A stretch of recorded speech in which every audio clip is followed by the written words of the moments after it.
আল্লাহ রাব্বুল আলামিন জানায় দেন, ও আমার গোলাম, বিপদ আপদ মুসিবত যখন তোমার জীবনে আসবে, তোমার সাহায্যের প্রয়োজন হবে, তুমি পৃথিবীর কোন মানুষের সামনে সাহায্যের হাত বাড়াবে না।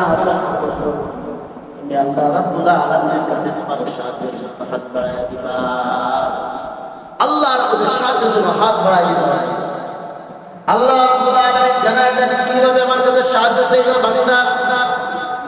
পবিত্র কুরআনের কালিমের মধ্যে আল্লাহ রাব্বুল আলামিন জানায় দেন, ইয়া আইয়ুহাল্লাযীনা আমানু বিস-সাবরি ওয়াস-সালাত। আল্লাহ রাব্বুল আলামিন জানায় দেন, ইয়া আইয়ুহাল্লাযীনা আমানু, হে মুমিনগণ, হে ঈমানদারগণ। আল্লাহ তাআলা ঈমানদারদেরকে সম্বোধন করে বলতেছেন, আমানুস্তাঈনু, যখন তোমাদের কাছে আল্লাহর কাছে সাহায্য চাওয়ার বিপদের মধ্যে পড়ে যাবে, সর্বপ্রথম তুমি আল্লাহর কাছে সাহায্য চাইবা। কিভাবে সাহায্য চাইবা? আল্লাহ রাব্বুল আলামিন জানায় দেন, আমানুস্তাঈনু বিস-সাবরি ওয়াস-সালাত। এক নম্বরে ধৈর্য ধারণ করার মাধ্যমে আল্লাহর কাছে সাহায্য চাইবা। এক নম্বরে আল্লাহ রাব্বুল আলামিন ধৈর্য ধারণ করার মাধ্যমে আল্লাহর কাছে সাহায্য চাওয়ার কথা বললেন। বিপদ আসার সাথে সাথে ধৈর্য ধারণ করতে হবে, আল্লাহর কাছে দোয়া করতে হবে।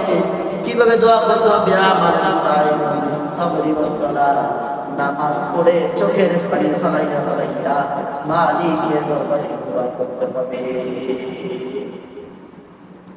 সাহায্য চাইতে হবে ধৈর্য ধারণ করার মাধ্যমে, এবং ধৈর্যের পরে নামাজ পড়ে আল্লাহর কাছে দোয়া করে মালিকের দরবারে কাঁদতে হবে। এটা আল্লাহ রাব্বুল আলামিন আমাদেরকে শিক্ষা দিচ্ছেন। বিপদ আসার সাথে সাথে ভেঙে পড়া যাবে না। বিপদ আসার সাথে সাথে নিজেকে এরকম ছোট মনে করা যাবে না যে আল্লাহ তাআলা আমাকেই দেখেন আর কাউকে দেখেন না। বিপদ দিয়ে আপনাকে আল্লাহ তাআলা পরীক্ষা